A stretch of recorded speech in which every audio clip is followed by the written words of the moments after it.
सदाकत, आज जो खान साहब ने गुफ्तगू की उसके बारे में भी बताइएगा और ये भी बताइएगा बॉडी लैंग्वेज कैसी थी उनकी। जी, आज बानी पीटीआई की अडयाला जेल में जब उन्होंने साफियों से गुफ्तगू की तो आज कुछ थोड़े से वो परेशान नज़र आ रहे थे और यूँ लग रहा था कि जैसे आज वो अपना कुछ टेम्परामेंट लूज़ किए हुए हैं। अच्छा। उन्होंने आते साथ ही जो सबसे पहली बात की उन्होंने कि फाइज ईसा साहब जो है वो जाने वाले हैं और अब जो है जनरल फैज़ हमीद का जो है वो ड्रामा रचाया गया है। इसलिए जनरल फैज़ हमीद उन्होंने मुतालबा किया कि मैं आर्मी चीफ से ये मुतालबा करता हूँ कि जनरल फैज़ हमीद का ट्रायल जो है वो उसको ओपन किया जाए और इसमें मीडिया को कवरेज की इजाज़त दी जाए ताकि मीडिया वहाँ पर उसकी रिपोर्टिंग भी कर सके। और उन्होंने खुद भी कहा कि 9 मई अगर जनरल फैज़ हमीद का ट्रायल जो है वो ओपन हो जाता है, इसको मीडिया की कवरेज दी जाती है तो इससे रजीम चेंज और 9 मई की जो साजिश है वो बेनकाब हो जाएगी और पाकिस्तान का इमेज जो है वो दुनिया में बढ़ेगा और इसका पाकिस्तान को फायदा भी होगा। उन्होंने ये भी कहा कि अगर 9 मई को अगर के हवाले से अगर मैंने कोई बगावत की है तो मेरा भी ट्रायल किया जाए और मेरा भी ओपन ट्रायल होना चाहिए ताकि हकाइक जो है वो सामने आ सके। उन्होंने ज्यादातर जो है वो चीफ जस्टिस फाइज ईसा को हत्वे तनकीद बनाया, जबकि हमने उनसे ये सवाल भी किए कि आपको सुप्रीम कोर्ट से रिलीफ भी मिला है मखसूस नशिस्तों के हवाले से, जो सुप्रीम कोर्ट का जो फैसला है वो आपके सामने आ चुका हुआ है और इसके अलावा बाकी जो हाई कोर्ट इस्लामाबाद है और गुज़िश्ता रोज़ जो है वो इंसदाद दहशतगर्दी अदालत से बुशरा बीबी को 9 मई के 12 मुकदमे से डिस्चार्ज भी कर दिया, तो अदालतें तो आपको रिलीफ दे रही हैं। तो उन्होंने कहा कि अदालतें मुझे रिलीफ तो दे रही है लेकिन मेरी जो भी मैं पिटीशन दायर करता हूँ वो तो या तो उसको चीफ जस्टिस साहब पाकिस्तान फाइज ईसा साहब सुनते हैं या chief justice Islamabad high court यही सुनते हैं मेरी पिटीशनें और कोई किसी जज के पास नहीं जा सकती। तो इस तरह के जो इश्यूज थे वो आज सामने आए हैं और जो बानी पीटीआई का ये कहना था कि अगर जनरल फैज़ हमीद ने 9 मई की जो साजिश की है, अगर उसने असास तनसीबात पर हमलों का जो टारगेट सेट किया है तो उसका ओपन ट्रायल किया जाए। ये जो है ये कोई मिलिट्री का मामला नहीं है, ये आम उन्होंने कहा लोकल मामला है। सदाकत, आप यानी ये यूं कहा कि अगर 9 मई का मामला है तो फिर खुली अदालत में लाया जाए, ये बात हुई? जी बिल्कुल, उन्होंने कहा जी कि 9 मई को अगर जनरल फैज़ हमीद ने उसकी साजिश, यानी इसमें एक अगर बहुत बड़ा है ना, क्योंकि उस अगर की मौजूदगी में फिक्रे का पूरा मतलब बदल जाता है। जी बिल्कुल ऐसा ही है, उन्होंने ये लफ्ज़ बिल्कुल यही इस्तेमाल किया। अगर फैज़ हमीद ने 9 मई के जो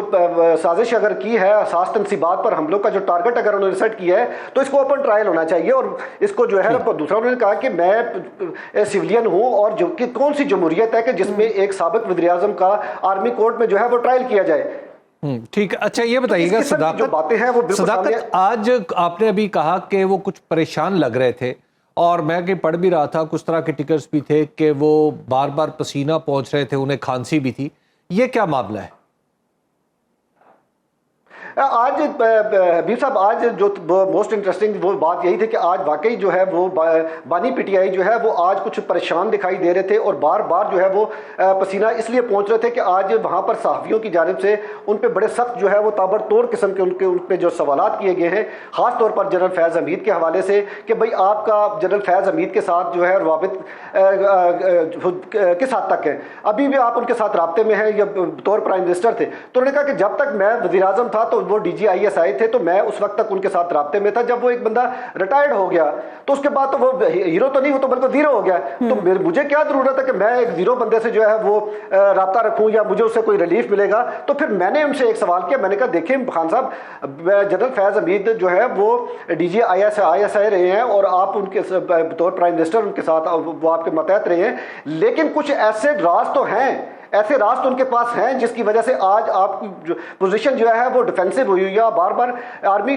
जो है वो ट्रायल की तरफ, उनके ओपन कोर्ट की ट्रायल की बात कर रहे हैं। तो आप अगर आप उनके साथ राब्ता नहीं है, अगर वो 9 मई की साजिश में अगर मिसाल के तौर पे वो इन्वॉल्व हैं या उन्होंने कोई ऐसी साजिश की है तो ये आर्मी का मामला है, तो उसको आर्मी की हद तक रहने, तो आप बार बार इस चीज़ का क्यों मुतालबा कर रहे हैं। तो उन्होंने कहा नहीं, जिससे हकायक जो है वो सामने आएंगे और पाकिस्तान को जो है बहुत फ़ायदा होगा और जो रजीम चेंज हुई है वो और 9 मई के जो वाक़यात है, 9 मई का जो वाक़या हुआ है उसके जो हकायक वो बेनकाब हो जाएंगे और दुनिया के सामने आ जाएंगे कि इसमें जो हकायक जो थे वो असल क्या थे। और उन्होंने तो ये भी कहा ये बताइएगा कि कोई ऐसा जुर्म किया है। जी बताइएगा उन्होंने मजीद क्या कहा कि अगर जी उन्होंने मजीद ये कहा कि अगर मैंने कोई बगावत की है तो मेरा भी ट्रायल जो है वो ओपन किया जाए, उसको भी ओपन किया जाए ताकि हकायक जो है बिल्कुल आवाम के सामने आने चाहिए। ये बताइएगा कि आज लिबास की क्या कैफियत थी? जी आज बानी पीटीआई ने जो है वो फिरोजी कलर की फुल बाजुओं वाली शर्ट पहनी हुई थी और ब्लैक कलर का ट्राउजर पहना हुआ था और फ्रेश आए थे बिल्कुल। उन्होंने जिस तरह एक नॉर्मल रूटीन में जिस तरह वो आते हैं उसी तरह थे, लेकिन कुछ आज उनकी बॉडी लैंग्वेज जो थी वो कुछ थोड़ी सी परेशानी जाहिर कर रही थी और बार बार जो उनको पसीना आ रहा था वो उसके जो आज जो वहां पर आज मीडिया के जो उनके सख्त सवाल, ये सवालात का असर था या वहां पे गर्मी ज्यादा थी? नहीं अभी साहब गर्मी तो वहां पे चूंकि बहुत बड़ा कम्युनिटी हॉल है, वहां पर तकरीबन 1 दर्जन से ज्यादा पंखे लगे हुए और काफी तकरीबन 50 फुट से ज्यादा जो है उनकी हाइट है, उस पर गर्मी का इशू नहीं था। आज चूंकि सवालात जो है थे वो बहुत टफ थे, बल्कि यहाँ तक पूछा गया मैं बताता हूँ आपको कि जब उनसे सवाल किए गए कि भाई आपको किसने रिजीम चेंज में, उन्होंने कहा जी मुझे मेरी गिरफ्तारी के अहकाम किसने दिए। हमने कहा जी आप बताएं कि किस आप गिरफ्तारी के अहकाम किसने दिए। उन्होंने कहा जी जिसने मेरी गिरफ्तारी के इस्लामाबाद हाई कोर्ट में रेंजर्स के थ्रू मेरी गिरफ्तारी करवाई है उसी ने ही 9 मई के वाकयात कराए, सीसीटीवी फुटेज क्यों गायब की गई है।